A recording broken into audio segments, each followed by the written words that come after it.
Okay, magandang araw sa ating lahat. Dito na naman tayo sa another episode ng ating vlogs, Badong Ratelis po. Pag-uusapan natin ngayon, ito po, no? Risa Hontiveros, binanatan ng iba't ibang kampo. Binanatan po, no?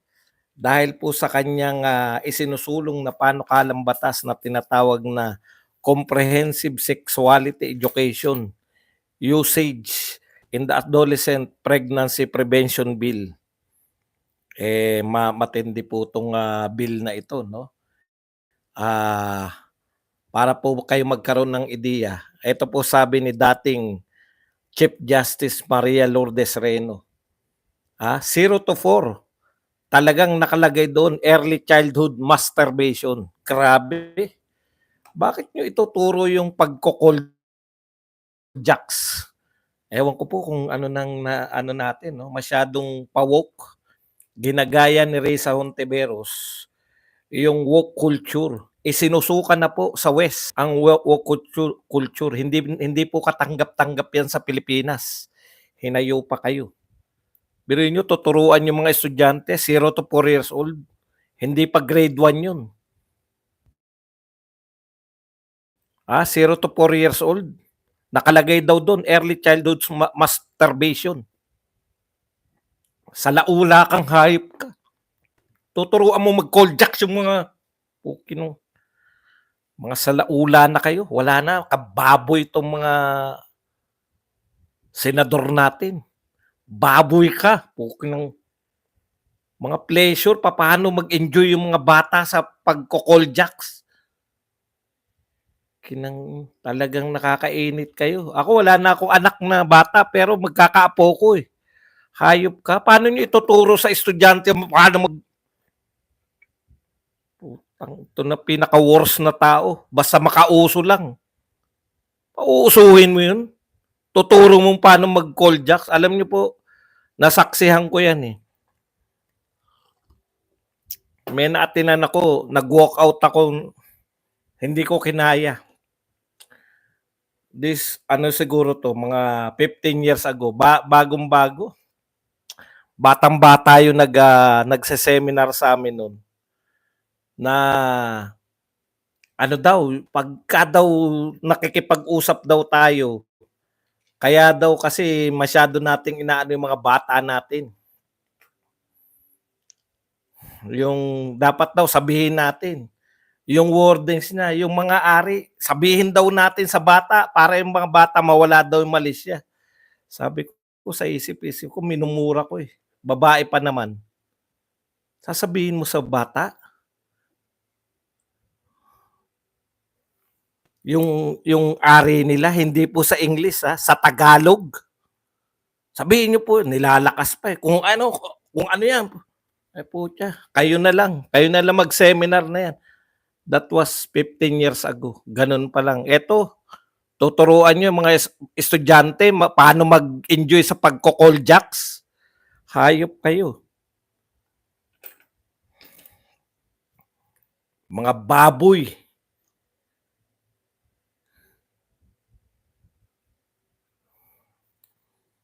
Alam niyo, yan yung sinasabi natin eh. Yung timing, di ba? Siyempre, religious to yung INC. Kita nyo si Senator Joel Villanueva. Ang una nag-react, 'di ba? Kasi JIL sila eh. Alam ko tina-timing nitong napakababoy na babae na 'to yung mga ganitong usapin. Ngayon kasi 'di ba, diversion ang kinakailangan nila eh. O siyempre magagalit yung mga religious na tao diyan. Baka sabihin niyo po iniimbento ko 'to. Ito po, basahin ko lang yung sinasabi ni former Chief Justice Maria Lourdes Sereno. 0 to 4 talagang nakalagay doon, early childhood masturbation. Magugulat kayo. Ano po yung 0 to 4? 0 to 4 years old. Nakalagay daw doon, childhood masturbation.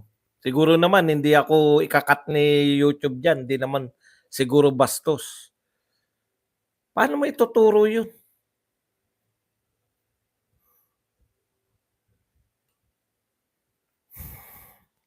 Alam niyo, yan ang balitang ano eh, yan yung balitang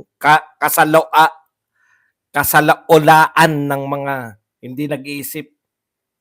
Kung kayo, lumaki kayo sa pamilya na tinuturo sa inyo na magulang nyo kung paano mag-call jacks, 4 years old pa lang, eh putang wag nyong igaya sa lahat. Mga baboy yung pamilya nyo.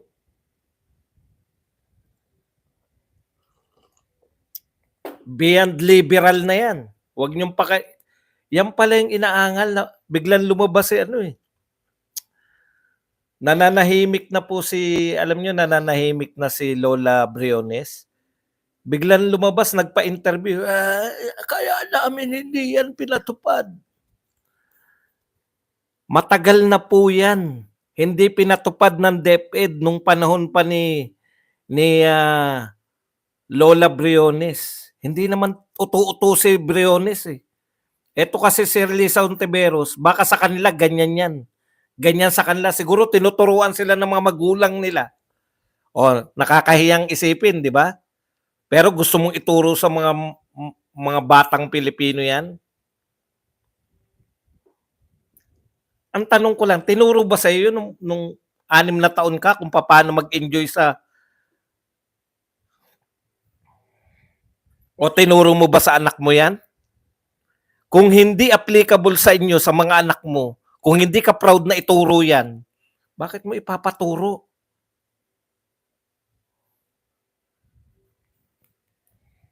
Eh sino pa? Di si Ontiveros. Okay. Ito po ang sagot ni Hontiveros.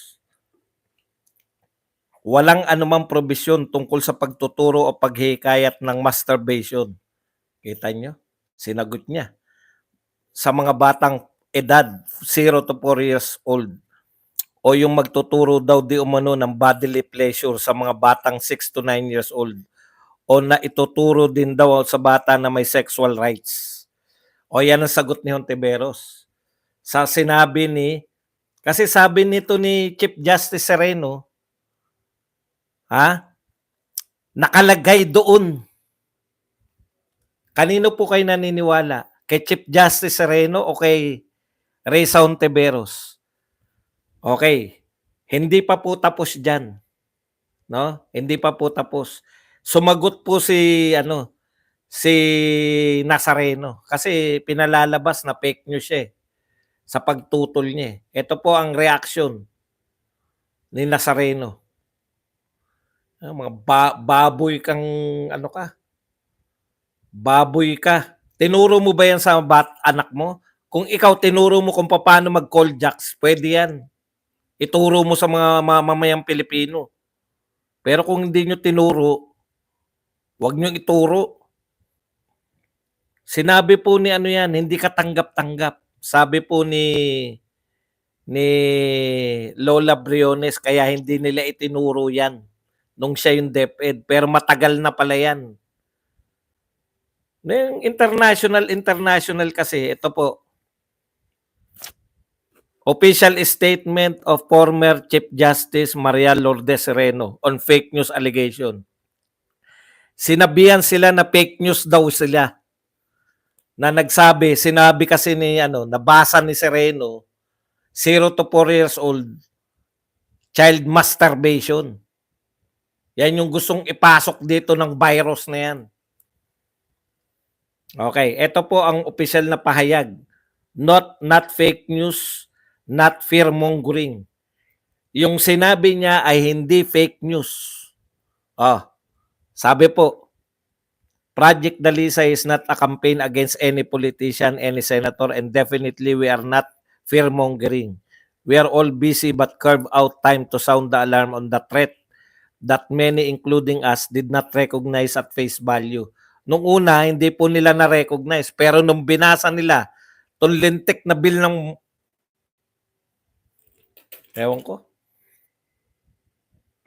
kung anong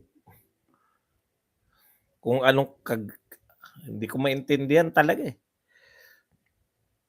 Okay. We were talking about the dangers of CSE. Ito po yung pinangangalandakan yan eh.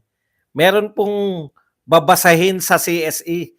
International po yan. Gustong dalhin lahat ni yung Tiberos dito, yung mga tinatanggap dun eh. Sa Amerika at sa UK. Yan po problema sa Amerika at sa UK. Yung mga walkinism na yan, walkinamnism na yan. Yan po problema nila eh. Yung tatawagin ka he, they, she, it. Kahit na anong gusto mong tawagin sa sarili mo, pwede. Pag nagkamali ng tawag, may bigote ka, tinawag kang, sir, idedemanda ka. Yan ang gusto niyang hayop na yan. Nakakapanggigil. Mga totoong problema, pinoproblema ng mga Pilipino, eto, nagpapasok ng mga katarantaduan. Okay, ito po sinabi ni Sereno. We were talking about the dangers of CSE. Ano na nga yung CSE? Balikan lang po natin yung comprehensive sexual education. Pangalan pa lang, mga sexual ng putak. Panay, ano siguro iniisip niyang tao na yan? Which is the International Sexuality Program.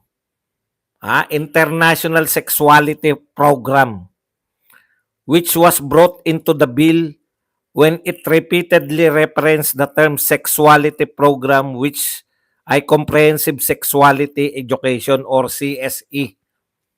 Ngayon sinasabi po ni Marcos, ipapatupad na eh. Alam niyo naman eh, hindi naman niya alam yun.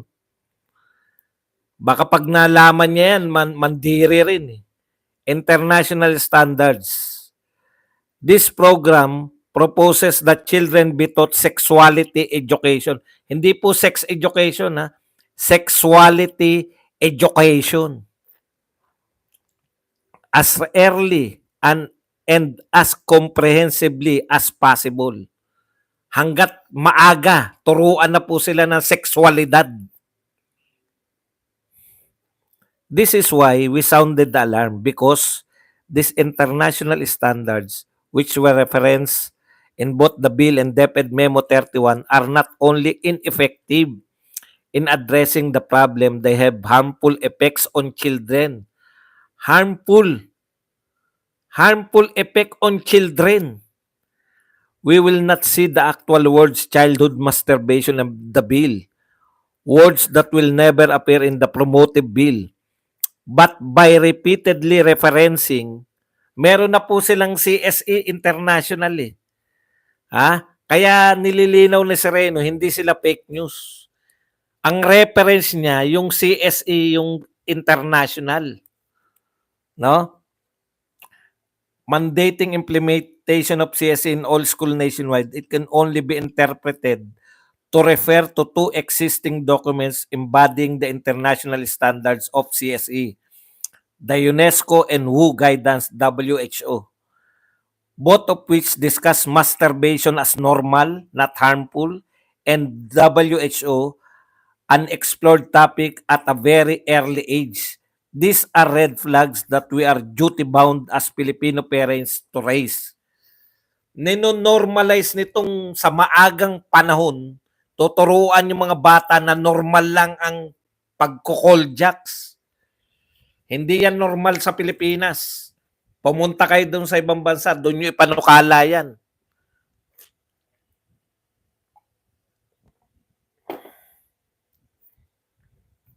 Ibig sabihin, sabi ni Sereno, implied sa bill na open ang bansa sa concept ng CSE, including childhood. Nakakasuka na. Ayoko na sabihin.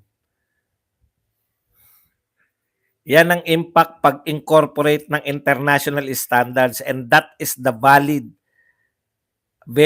threat we had to unmask. The bill imported an entirely sexuality worldview approach. We want a public discussion. Even with the proponent and other supporters of SB 1979, none of us were invited. Kita mo? Siguro mga inimbitahan ni ni Ontiveros, panay mga yung mga transgender. Ang susunod na diyan, ha, tapusin niyo lang po galit ko, puwede na tayo mag-asaran. Ang susunod na po diyan yung mga 'pag napasa na po 'yan, eh, 'yan nga sexualidad na 'yan, eh, 'no? Eto po, ang sunod na po diyan, yung mga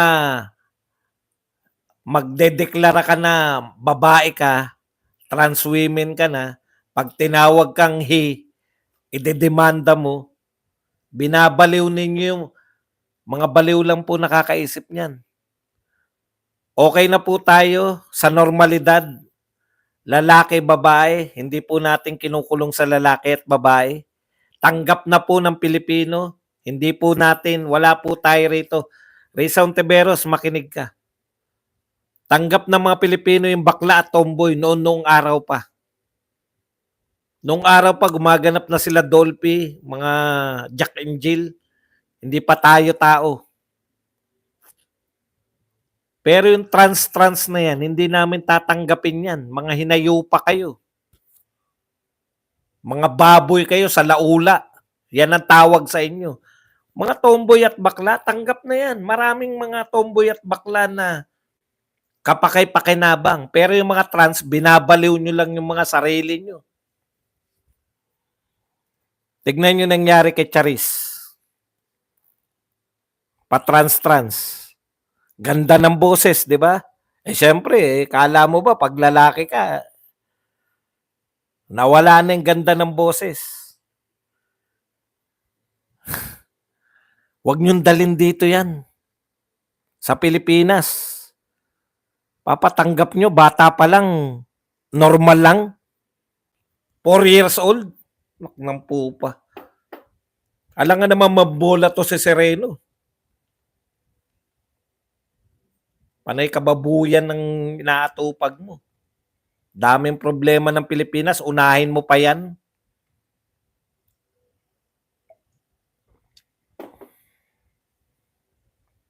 Hindi to sinabi, may bill sa mga hindi po nakaabot, may bill po si Hontiveros.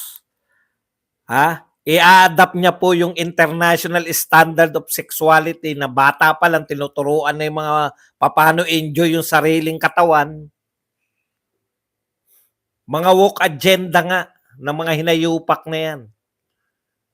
Nabanggit ko lang si Charis, pasensya na kayo. Nanghinayang kasi ako, bilib na bilib ako sa boses eh. Eh syempre, uminom ka ng mga pampalalaki, di papangit boses mo. Okay, punta na po tayo rito kala Tabs. Kilala niyo si Congressman Tabs, di ba? Yung kasama ni Dilima na pangalawang impeachment ba sila o unang impeachment? Unang impeachment. Sabi ni Congressman Tabs. Nakalimutan ko na pangalan. Bago natin hanapin yung pangalan. Yung viral na Sampaguita girl, hindi naman po pala sindikato. No? Inano po tinignan po yung buhay. Totoong estudyante po, pero hindi rin po siya minor. Ang buong akala po natin minor eh. Ayan. Siya po ay 22 years old, pero estudyante talaga. Scholar yata sa private school. Alam niyo po, marami po ako nakikitang ganyan eh, no? Yung mga tapos siyempre, dahil wala rin tayong alam, sinasabi lang natin sindikato, baka pwede pong yan mga, kung totoong, yung tama yung ginawa ng pulis. Pupurihin natin yung mga ginawa ng pulis na nakakasakop doon no, sa Mega Mall. Maraming salamat po. Inimbestigahan nila, nakita nila na totoong estudyante, kasi kawawa naman. Napalayas na, nasipa na, tapos napagbintangan pang sindikato. Talaga po nagsusumikap siya para sa kanyang pag-aaral. O di ba ang dami nyo nung inaayudahan? Ang gusto nyo kasing ayuda, ito po yung masasarap ayudahan. Kahit na alam niyang magbawal magtinda doon sa Mega Mall, magtitinda pa rin siya, siguro pambaon. Eh, binibigyan niyo ng ayuda, talagang may nakita po akong video ng TUPAD, eh. Puta, nang-iinsulto pa, eh, yung pangwalis sa kalye, yung ano, yung napanood niyo na siguro yun, viral, eh. Yung gumawa ng, ano yung tawag dun sa yung panlinis sa ano, na mop na dekuryente, anong tawag dun? Electric mop. Tamong kalokohan, magwawalis na lang kayo, tumpukan na nga kayo kung magwalis kayong mga TUPAD, eh. Dapat yung nanloloko lang na nag-electric mop sa kalsada, tanggalan na ng TUPAD yun. Vacuum. Nagba-vacuum kunwari sa kalsada. Putya, halatang binababoy nyo yung... Eto po, kung sino man po mga congressman na may pera, na mga tupad-tupad na yan, yan po yung tulungan nyo, yung mga totoong estudyante, nalalapitan po ako niyan, eh.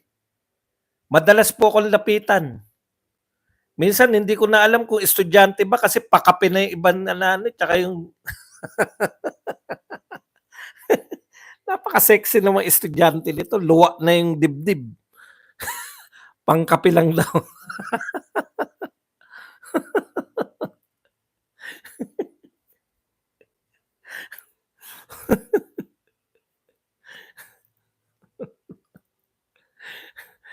Yun po ang tulungan natin, no? Yung mga si Sampaguita girl na yan. Okay, punta na po tayo rito kay Tabs. Nakakatawa talaga itong mga tao na to, no? Ayan, Sampaguita vendor, sinipa ng CQ, legit na estudyante, scholar, ayon sa pulisya. Ito po, si Congressman Percy Sendanya pala to. Percy, kumusta naman ang tabingin? Tabi, tabingi na nga. One side pa yung buhok. Talaga, ini-stress niya talaga na tabingi siya, eh. Congressman Tabsi. Ito po ang sabi ni Congressman Tabsi. Habang dinedelay ang impeachment, hindi tayo makakatulog ng mahimbing. Grabe ka naman. Overtime ka ba? Kong!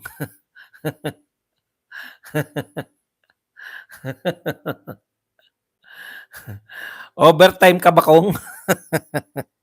Habang dinidelay natin impeachment, mas lalo tayong hindi makakatulog na mahimbing. Imagine you have a vice president with a heartbeat away from presidency, vice president that has abused power. Alam mo kung okay sana yung sinasabi niyo, eh. No? Kung marami kayong inimbestigahan, hindi lang po yung vice president.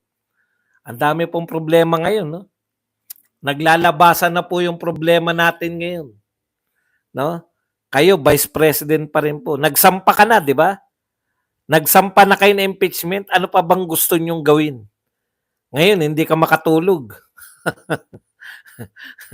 Kung, wag ka kasing nag-extend ka ba ng oras, Kung, kaya hindi ka makatulog? Yan bang pagiging tabingay mo, produkto yan ng pag-extend mo ng oras?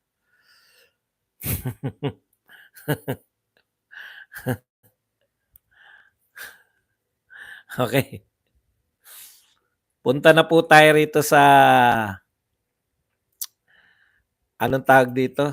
Isa pa, si Laila de Lima naman po. Nako, takot naman.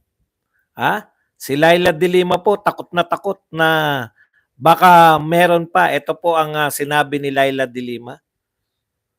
Another Duterte presidency? Can we afford another Duterte presidency? Ano naman ang mangyayari? Bakit piatos, eh? Di ba? Alam na natin, eh. Okay. Thank you very much kay Amik. Teka muna. Hindi ko nakikita yung ano. Magtatampo na naman to si Amik. Mahirap pag si Amik ang nagpakapit, hindi mo nabasa, nagtatampo. Ang ganda pa naman ng tinalakay ko kay kay Dilima. Hindi ko tuloy alam kung naintindihan nyo ba, putol-putol, eh. Okay, Amik, thank you very much ha. Sa 999. Walang salitaan, Amik. Ayun. Na-interview namin ang nanay kanina, sinasadya ng bata gamitin ang high school uniform niya. Pag nagtitinda dati sila 4-piece. Pero tinigil na nang nag-graduate sa high school, may halong budol din pala ang bata. Hindi, dapat kasi tuloy-tuloy. Yan po yung sila po siguro yung naapektuhan. Ang 4-piece ba hanggang high school lang? Hindi. Alam ko ang 4-piece hanggang college, di ba? O baka sila yung naapektuhan ng kinat yung budget ng 4-piece. Mr. President, kinakatok ko po kayo. Okay, punta po tayo rito. May dalawa pong balita dito na bigla ako nagtaka, tsaka ko lang na-realize tungkol po to sa budget, no? Ito po, dalawang balita tungkol sa budget. Una po, sabi po rito, PBBM moves to boost funding for education. Ayan. President Ferdinand Marcos, isahin na lang natin ha, on Thursday, kahapon po, push for substantial allocations for key programs of Department of Education as the agency revealed the reduction in its budget for 2025 worsen the country's problem of teacher shortage. So naapektuhan po yung pag-hire ng mga teacher, no? Dahil po diyan. Pangalawa pong balita tungkol po sa budget.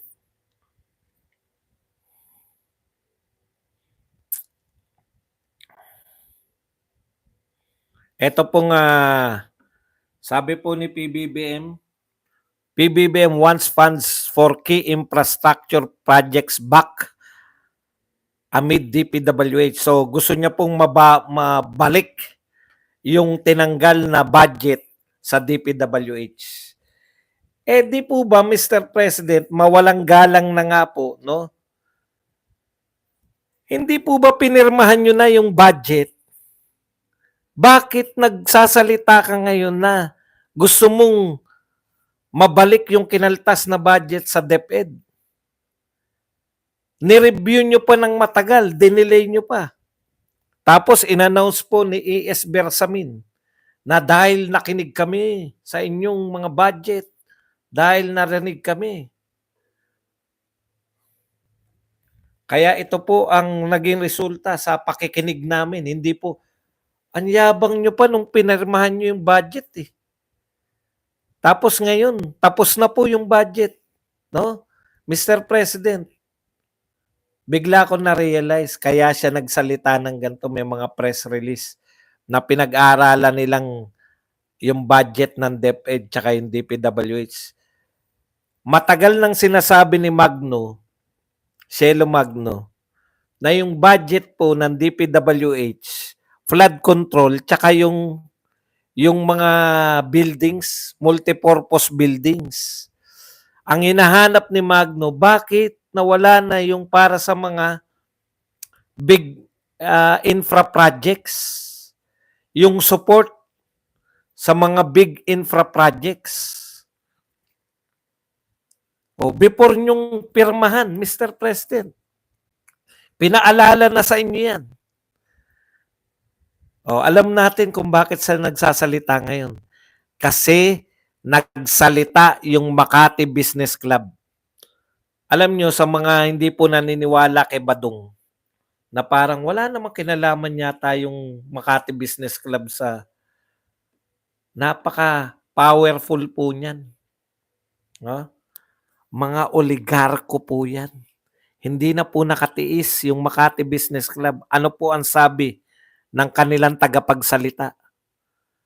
Itong budget ng 2025 ay twisted, sinalaula para maglingkod sa political patronage.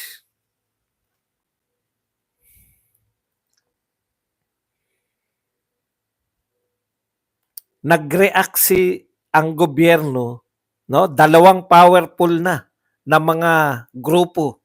Yung isa, Iglesia ni Cristo.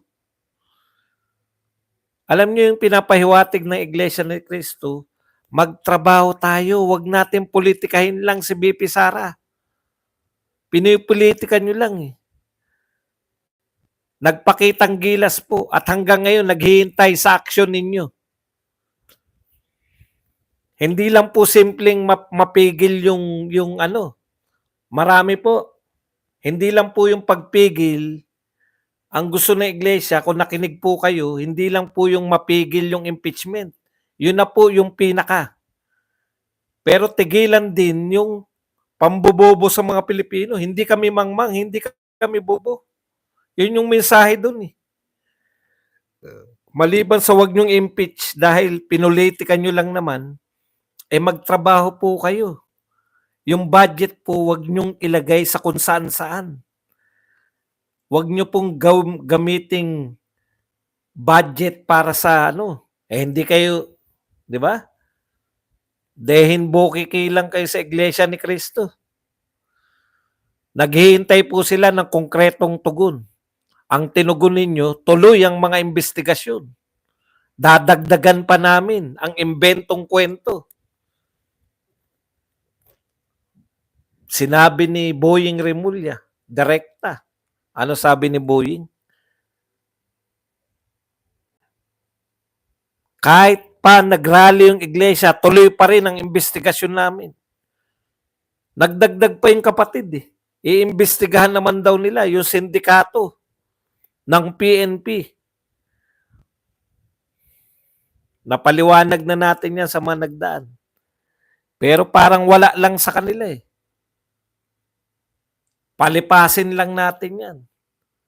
Gawin nating issue yung traffic ng Davao. Wala pong issue yung traffic ng Davao na yan. Hindi namin papatulan yan. Baka makalimutan ko lang po. Isingit ko lang bago natin talakayin ulit ito. Yung pong kay Tatay Digong na yung EJK family.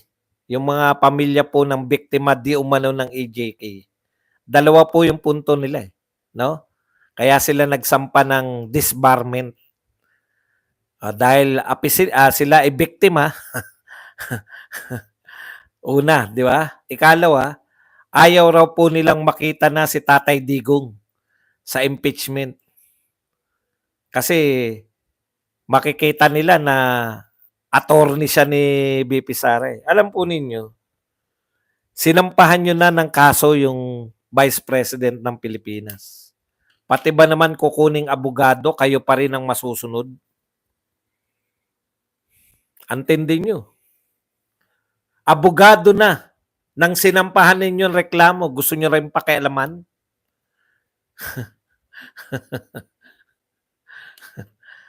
Ikalawa, kayo pong pamilya ng EJK. Tanungin nyo po yung mga nakapaligid sa inyo, no? Simple lang po itanong nyo. Bakit hindi yung pagkamatay ng mga pamilya namin ang sinasampan nating reklamo? Bakit kung ano-anong reklamo yung sinasampa? Ang tagal nyo na kaming kinaray-karay. Karay-karay nyo kami kahit saan. Investigasyon sa Senado, investigasyon sa Kongreso, kinakaray nyo kami. Pero yung kaso sa katarungan para sa pamilya namin, wala. Hindi ba kayo nagtatanong? Sabi nyo, EJK ang problema ninyo kay Tatay Digong. Bakit hindi po nagsasampa yung mga tumutulong sa inyo na mga politiko? Bakit hindi po nagsasampa ng kasong pang-EJK? Bakit kung saan-saan kayo dinadala? Ginagamit lang kayo ng mga yung pampropaganda eh. Di ba? Kung tignan nyo po, yung tinulungan ni Acosta sa Pau. Si Kian, pamilya ni Kian, di ba? O, nakakamit ng katarungan kasi nagsampa sila na reklamo. Nagsampa sila ng totoong reklamo. Nakasuhan yung mga nakapatay kay Kian. Kung ano-ano reklamo po. Okay. Balikan po natin si BBM. Mr. President, Gusto nyo, nireview nyo ngayon bigla. Ang ganda ng pamagat, eh. Ito po yung pamagat ng usapan, tapos may hawak na naman si BBM na papel. Mr. President, nung sinabi nyo nire-review nyo, hawak nyo rin yung papel, tapos may mga ganyan-ganyan din kayo monstra, eh. No? Hawak nyo na po yung papel, eh. Ngayon, may hawak na naman kayong papel na nire-review nyo. Bakit hindi nyo po nakita na binawasan yung DepEd? Matagal nang umiiyak si Angara. Sinabi, bakit nyo binawasan yung computerization? Hindi po kayo kumibo. Si Bersamin po pinag-announce nyo. Yabang pa ni Bersamin, di ba? Nakikinig ang Pangulo sa mga ano. Kaya ito, matagal na rin sinabi ni Magno na walang budget doon sa mga support doon sa mga big infra project. Pero lumubo po yung DPWH. O, hindi ba kontras yun? Kontras yun. Dahil yung paglobo ng DPWH, ang lumubo yung budget sa mga multi-purpose building. Mabuti na lang nagsalita yung Makati Business Club. Ngayon, nagkukumahog kayo ngayon. Paano kayo kukuha ng pera? Sinabihan kayo ng mga oligarko. Twisted. Sinalaula ninyo. Sinalaula ninyo yung budget para sa patronage politics. Ayan, direkta yan. Patronage politics ba yung akap? Kaya nga tuwan-tuwa si Grace po tsaka si Chis Escudero. Eh. Hindi napigilan yung tuwa eh. Binigyan sila ng akap eh. Ano sabi ni Bato? Magagamit ko yung akap, pero hindi ko tatanggapin. See? Yan po ang sinasabi ng Makati Business Club. Mag-a-adjust kayo ngayon. Dalawang powerful na political force sa Pilipinas. Makati Business Club at saka tong Iglesia ni Cristo. Nagpakita na sa inyo ng ayaw na nila yung ginagawa ninyo.